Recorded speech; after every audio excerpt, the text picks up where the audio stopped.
Eh bien bonjour à tous et à toutes, c'est LND et on se retrouve enfin pour une nouvelle vidéo, un nouveau débrief et celui du Grand Prix de France 2022. Je ne vous avais pas trop vu ce début de saison puisque je n'ai fait aucune vidéo débrief, mais on reprend l'activité aujourd'hui et pour normalement le reste de la saison. Donc voilà, on va passer tout de suite au débrief sans plus tarder. Peace.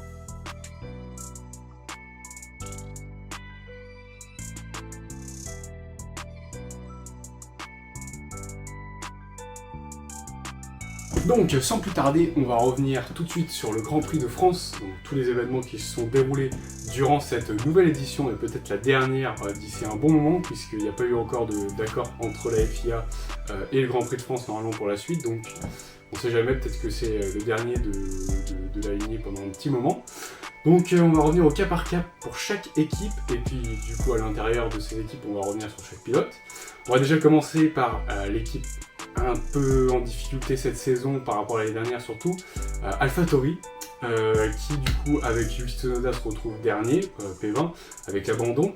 Alors les deux pilotes ça a été un peu la contrariété durant ce week-end entre la qualif et la course, puisque c'est la très mauvaise qualif de Gasly P17 ou P16 je crois, et la plutôt bonne qualif de Yuki Tsunoda P8 qui contraste, puisque du coup on a les deux qui étaient un petit peu, enfin qui avaient beaucoup d'écart du coup, et au final en course c'est l'extrême inverse, puisque on a un Pierre Gasly malgré qu'il ne marque pas de points qui remonte quand même P12, donc belle remontée, mais bon c'est pas non plus la course du siècle, surtout que c'est à domicile, donc on s'attendait peut-être à un peu mieux, mais bon la voiture ne le permettait pas vraiment.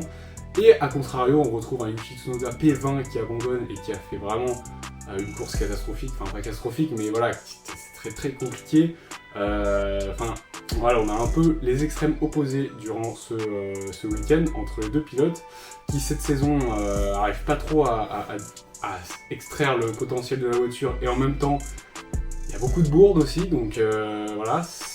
Ça commence à être vraiment compliqué la situation chez AlphaTauri cette saison. Ensuite on passe à une autre équipe en difficulté sur cette course, mais plus en jambes sur ces derniers week-ends. On va dire sur As notamment, qui se retrouve à être P18 avec Kevin Magnussen qui abandonne. Alors c'est dommage parce que justement la voiture avait montré un gros potentiel en qualification, puisque bon, malheureusement, Schumacher n'avait pas pu passer à la Q1 parce qu'il a eu un temps supprimé, mais normalement il devait largement passer en Q2. Et pour Magnussen qui s'est pris les pénalités, il a quand même fait les qualifs et il s'est très bien qualifié, il est allé jusqu'en Q3. Il a fait des très bons chronos, juste en Q3 il n'a pas fait de temps parce que ça servait à rien. Mais voilà, il s'est très bien qualifié, il avait un très bon rythme, il était souvent dans le top 10. Et au final, en course, on n'a pas vu grand chose, le rythme de course n'était pas incroyable, il y a eu des erreurs, notamment Magnussen qui... Voilà, il a eu un contact avec Latifi, et même pour Magnussen ça a été compliqué, il y a eu aussi son contact, enfin, il a eu un contact plutôt avec je crois que c'était Guan Yu Zhou, ou je sais plus quel pilote, mais en tout cas en fond de grille, et du coup ça lui a coûté du temps, et puis même ça lui a abîmé sa voiture, donc c'est plutôt dommage puisqu'il faisait justement en plus un beau dépassement, en plus de ça, donc voilà c'est dommage. Mais voilà, très compliqué la situation, alors qu'on sortait de deux grands prix, de très bons grands prix pour As, donc plutôt dommage. Ensuite, on peut revenir aussi sur Alfa Romeo d'ailleurs, avec Guan Yu Zhou qui est plus en plus en difficulté cette saison sur ses dernières courses. Depuis qu'il est revenu sur Crash, du coup, il avait quand même bien marqué les esprits. Il avait fait un plutôt bon début de saison, il était quand même revenu en Autriche. Voilà, il était quand même en difficulté, mais il montrait qu'il était encore là. Et là, ça commence à être un peu compliqué parce que là, sa qualif était pas incroyable non plus, même plutôt faible, on va dire, compte tenu de ce qu'a pu montrer la voiture sur ce début de saison. Et en plus de ça, la course a été très compliquée, donc dommage pour Guan Yu Zhou, et c'est pas beaucoup mieux pour Bottas qui a eu beaucoup du mal en qualif aussi. Et en course, voilà, P14, c'est pas du tout ce qu'on attend de Bottas et de l'Alfa Romeo cette saison, en tout cas, puisqu'on a vu qu'elle a pu avoir des pertes incroyables en tout cas en début de saison, donc c'est plutôt dommage, et une course ratée et une course à oublier pour Alfa Romeo très rapidement. Ensuite on revient sur Williams qui a eu du mieux quand même, pas de points de cette course aussi, mais franchement de l'amélioration avec un bon Albon P13 qui s'est encore une fois qualifié en Q2, donc voilà c'était plutôt pas mal, alors Q2 à l'extrémis, in extremis, mais voilà, dans l'ensemble ça allait, c'était potable, malheureusement, bon, pour Latifi, ça a été autrement. la qualif s'est quand même mal passée puisqu'il a été seulement P20. Il me semble qu'il a eu un problème, donc il n'a pas pu faire de second run, ou alors il a eu un truc dans son second run qui n'a pas pu lui faire boucler son tour.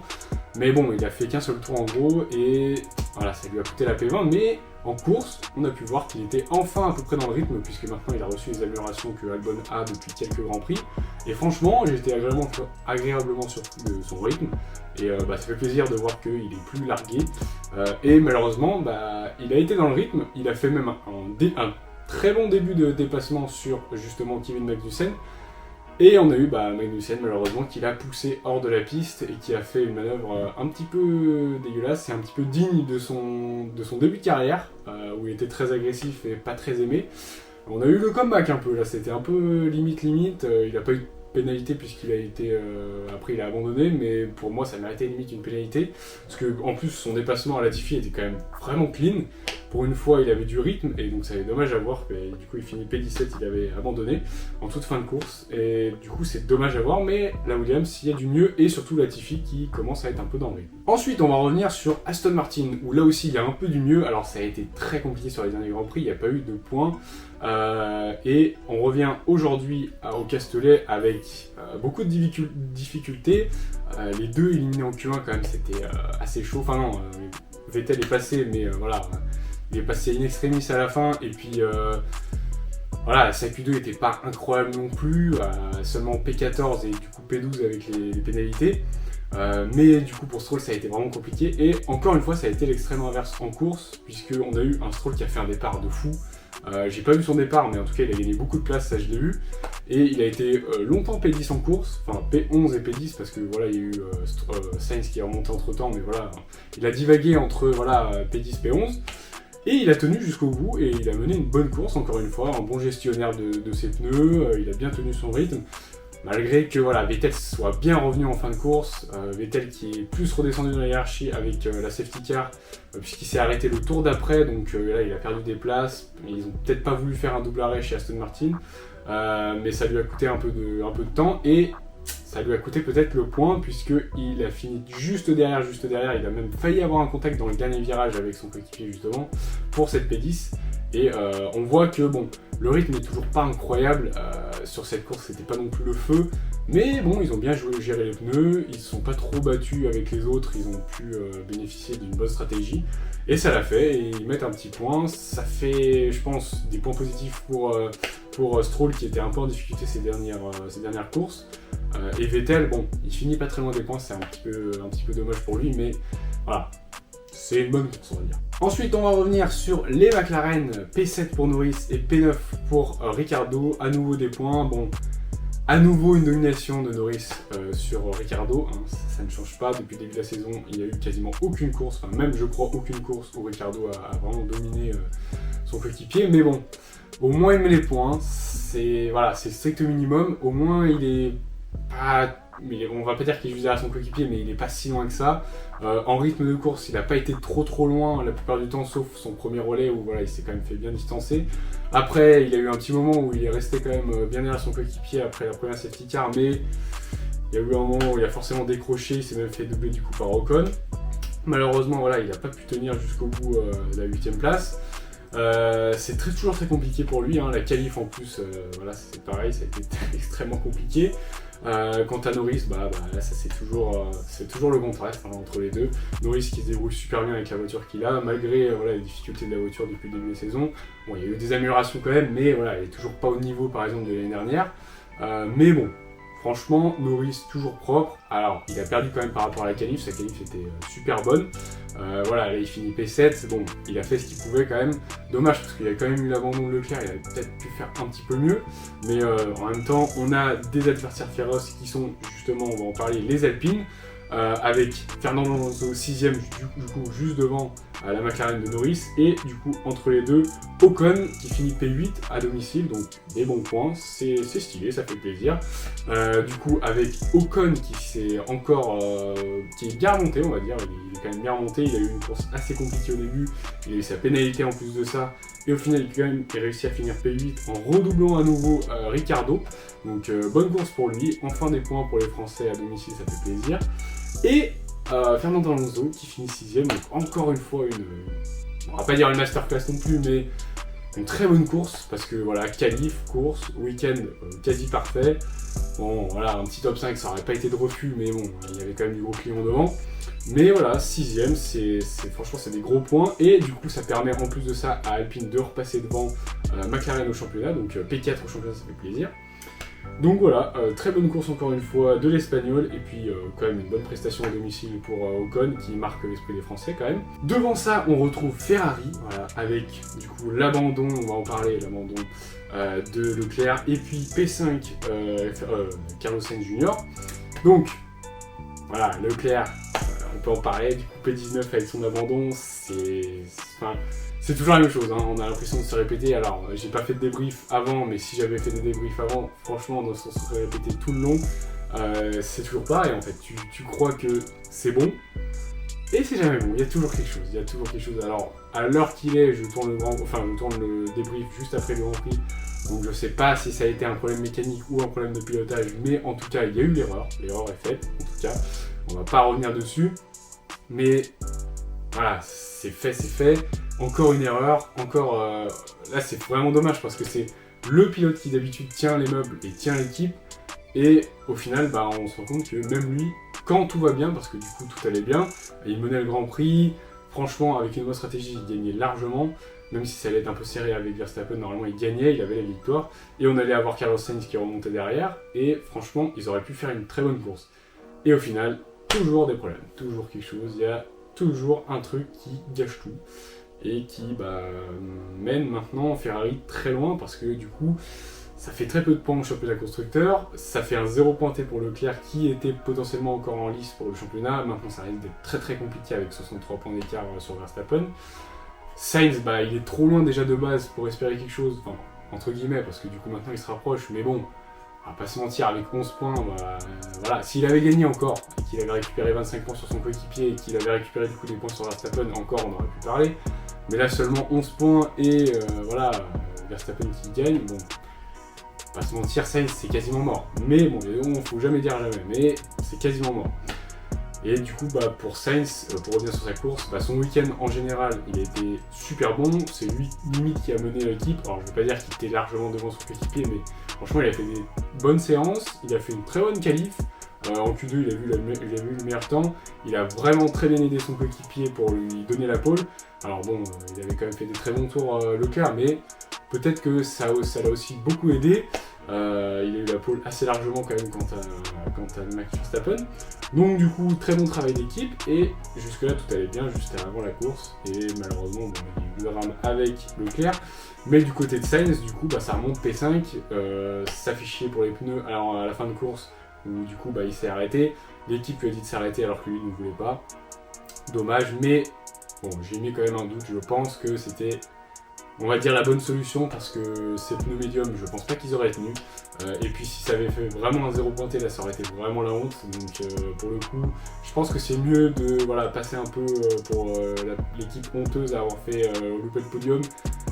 Mais je pense que ça aurait été vraiment pire s'ils avaient abandonné, donc voilà. Au moins Sainz regrette un peu de points, assure quelques petits points au cas où pour se protéger contre Mercedes, parce que là je pense que le constructeur c'est quasiment vraiment mort.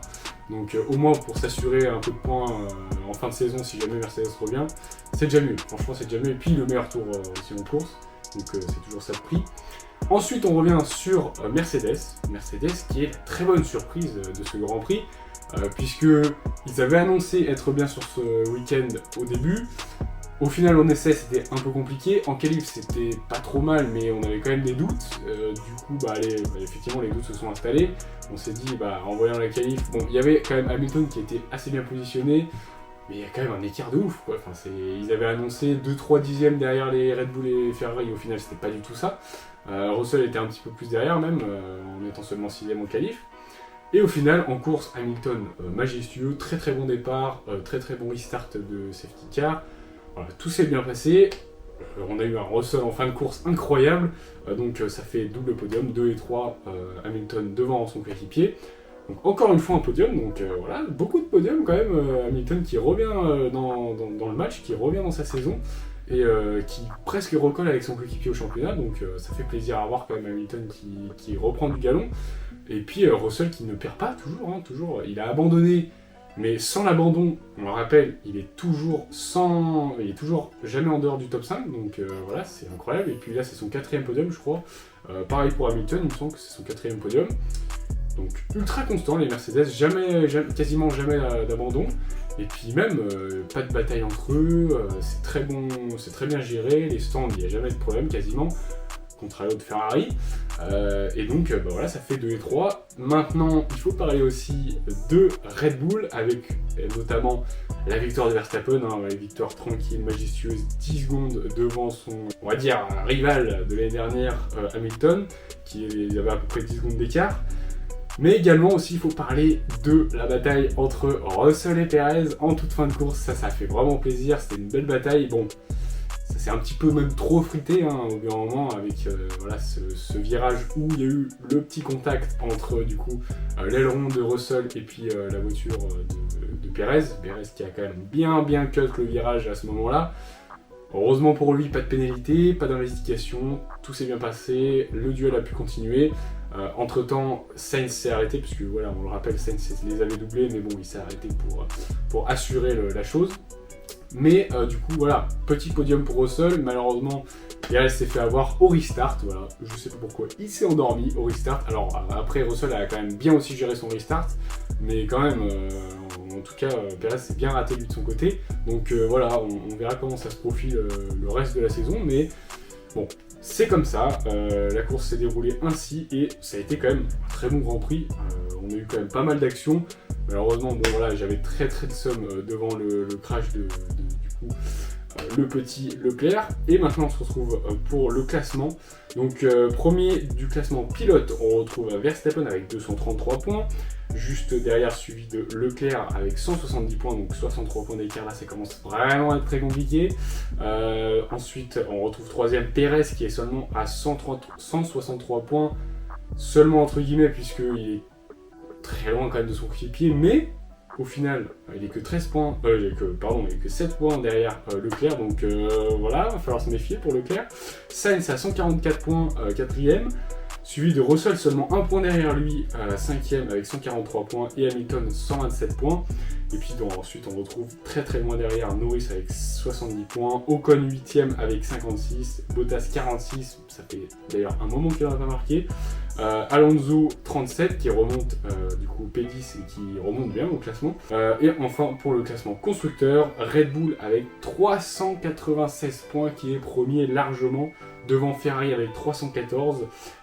Suivi de Mercedes quand même 3ème avec 270 points, donc il n'y a pas énormément d'écart, seulement un peu plus d'une quarantaine de points, donc voilà, il va falloir vraiment se méfier de Mercedes qui commence vraiment à reprendre de la perf et en plus de ça qui est toujours constant.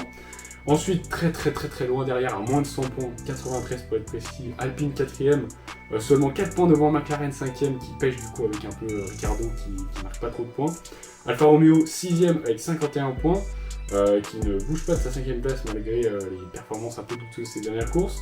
7ème As qui ne marque pas de points sur ce Grand Prix mais qui reste 7ème du coup avec 34 points. 8ème AlphaTauri pareil, ça ne bouge pas, 27 points. Aston Martin 1 point de plus du coup grâce à Stroll, 19 points, 9ème. Et pour finir le championnat, Williams avec 3 points. Ça ne bouge pas non plus, les 3 points marqués par Albon seulement. Et donc voilà, c'est la fin du débrief. On se retrouve très prochainement dans potentiellement du coup le débrief la semaine prochaine et ensuite un débrief plus général des pilotes et des écuries au niveau du classement. Voilà, ensuite. Donc on fera un petit point là-dessus et on parlera en plus en détail de chaque pilote. Donc voilà, j'espère que ce débrief vous aura plu, j'espère qu'il n'aura pas été trop long. C'était LND, peace.